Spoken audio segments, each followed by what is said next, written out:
Vos personnages ont-ils le même but que les personnages de Samantha? Alors, il y a des choses qui font écho, notamment la question de la liberté et de l'aveuglement, beaucoup, puisque dans IRL, donc qui est une de mes dystopies, l'héroïne se rend compte qu'elle est en réalité un personnage de jeu vidéo, donc typiquement une Sims, et donc elle n'est pas maîtresse de sa vie, n'est pas maîtresse de ses pensées. Quelqu'un lui ouvre les yeux, elle ne le fait pas tout seul, parce que c'est pas possible techniquement. Et à partir de là, elle va redécouvrir son monde, qui est un monde entièrement virtuel, découvrir qu'il y a aussi un autre monde, qui est le monde réel, voir les différences entre les deux, etc. Et donc elle ouvre les yeux et petit à petit, elle découvre toujours d'autres choses derrière ce qu'elle a découvert. Donc il y a énormément effectivement la question d'aveuglement. Est-ce que sa vie c'est vraiment sa vie? Est-ce qu'elle est humaine? En soi non, mais elle s'est toujours pensée, elle a toujours vécu comme une humaine. Donc ça pose beaucoup de questions sur ce que c'est que l'humanité, ce que c'est que la liberté de vivre, le libre arbitre tout simplement. Et j'ai aussi rajouté là-dessus la notion d'observation, de réseau, de télé-réalité, dans le sens où elle est observée en permanence, un peu comme dans The Truman Show, sauf que là c'est son monde entier qui est observé en permanence. Et donc c'est là que rajoute la notion d'avertissement, dans le sens où je m'amuse à brouiller un petit peu les frontières en me demandant qui observe, qui est observé, qui finalement tire les ficelles. Et est-ce que on est plus libre vraiment que ces personnages de jeux vidéo qu'on s'amuse à torturer en les mettant dans une piscine, en levant l'échelle et en attendant de voir combien de temps ils vont mourir?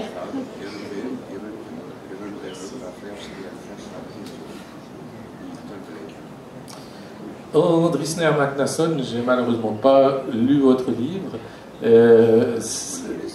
Enfin, vos livres, disons, je ne connaissais pas jusqu'à aujourd'hui. Est-ce que vous pouvez nous parler du livre qui est la principale dystopie que vous avez écrite? Já, mér langaði til þess að rannsaka svona loforðin í svona tækni byltingunni. Mér langaði til að rannsaka loforðin sem að var verið að gefa okkur með internetið, sítengingar, gagnaöflun og allt þetta og hvernig það myndi spilast út. Ce que j'avais envie de faire, en fait, c'était d'explorer un peu toutes ces promesses qu'on nous faisait avec les nouvelles technologies, l'Internet, tous les slogans aussi, et d'explorer la manière dont ça allait se développer et se transformer, ou transformer le monde.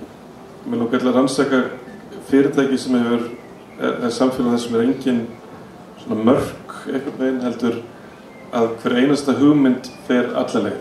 Et donc, je parle dans le livre d'une entreprise d'une entreprise qui n'a aucune limite éthique, et dès qu'elle découvre une idée, elle la met en pratique, et non seulement elle la met en pratique, mais elle la pousse vraiment jusqu'au bout, jusque dans ses retranchements. Þannig að slagorðið ef að við gerum ekki þetta, gerir ykkur annar það, þannig að við skulum bara gera það. Et le slogan de l'entreprise en question, c'est si nous ne le faisons pas, d'autres que nous vont le faire, donc on le fait. Þannig að í þessu samfélagi þá markaðurinn að ná tökum á nánast öllum sviðum dagslífs. Et dans la société que je décris dans ce livre, dans Love Star, le marché, les lois du marché, en fait, prennent possession de tous les domaines de la vie humaine. Því að allir tengdir, allt mælanlegt, allt rekjanlegt. Tout le monde est connecté, tout est mesurable et tout est comptable. Og rannsaka frelsið runni í slíku samfélagi og síðan et j'avais envie de parler de la liberté, enfin de m'interroger en fait sur la liberté dans ce type de société. Þannig að öll samskipti, ástin, dauðinn, Guð, allt komið í hendurnar á einu fyrir því.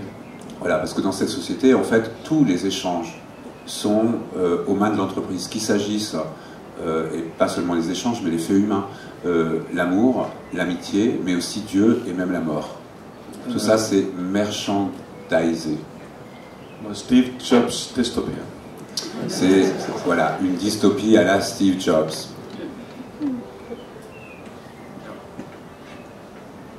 Oui, alors j'allais vous demander si c'est vraiment de la science-fiction.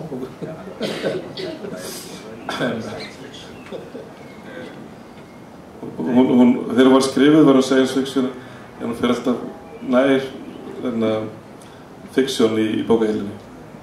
En fait, quand j'ai écrit ce livre, oui, on me disait que c'était de la science-fiction, et puis depuis, ce livre-là se rapproche de plus en plus de simplement la fiction de notre société actuelle. Ou d'une parodie du présent, en fait, tout simplement. Alors, une question que je pourrais poser aussi à tout le monde, peut-être pour commencer. Pourquoi n'écrivez-vous pas des utopies? Pourquoi écrivez-vous des dystopies? C'est vrai qu'il existe une réponse un petit peu toute faite, mais qui est assez vraie. Qu'est-ce qu'on aurait à raconter dans une utopie? Si le monde est parfait, si tout va bien, si personne ne souffre, si personne n'a de problème, si tout le monde mange à sa faim, bref, au fond de nous, tout le monde souhaite, évidemment, qu'est-ce qu'on s'embêterait, pour le dire poliment, quand même? Qu'est-ce que le lecteur s'embêterait sur? Il ne se passerait rien. Pourtant, au XVIIIe siècle, ils faisaient des utopies, quand même. Alors oui, il faut peut-être voir d'où ils écrivaient et pourquoi, qu'est-ce qu'ils voulaient dire, etc. Oui, mais il ne faut pas oublier la part, ma camarade a rappelé la part très importante de distraction, qui est quand même aussi à la base de la volonté d'écriture de ces textes. Voilà. Donc on n'est plus dans l'optique alors des utopies qui ont été écrites dans des buts philosophiques et politiques. Effectivement, il y a quelques siècles, du moins pas en ce qui me concerne, et je reste vraiment dans l'optique de raconter une histoire, de distraire, alors avec toute la notion de mise en garde, de petits messages qu'on évoquait également, mais à titre personnel, moi j'aurais aucun intérêt à développer une histoire dans le seul but de présenter un monde idéal, ou ce qui serait mon monde idéal. D'ailleurs, le mien, c'est pas forcément le vôtre, etc. Non, je préfère effectivement toujours me dire, surtout quand j'écris ces dystopies, en plus je les écris uniquement pour la jeunesse. Quand j'écris pour adultes, c'est vrai que j'en fais rarement de dystopies. Parce que j'essaye aussi de m'adresser un petit peu à l'adolescent que j'étais, et je pense que tous les adolescents, à un moment donné, je dis un petit peu de la question, mais tous les adolescents, à un moment donné, on a l'impression de se heurter un peu à des murs parfois, de ne pas trop voir ce que l'avenir va nous réserver. Et moi j'ai envie qu'ils puissent se dire, mais en lisant n'importe laquelle, des dystopies, dire regardez, même d'autres adolescents dans un monde vraiment encore bien pire que celui dans lequel vous vivez, alors eux se heurtent à des lieux vraiment concrets, réels, ils s'en sortent quand même quelque part. Voilà, c'est un petit peu, voilà pour les raisons pour lesquelles je m'intéresse à ce genre-là.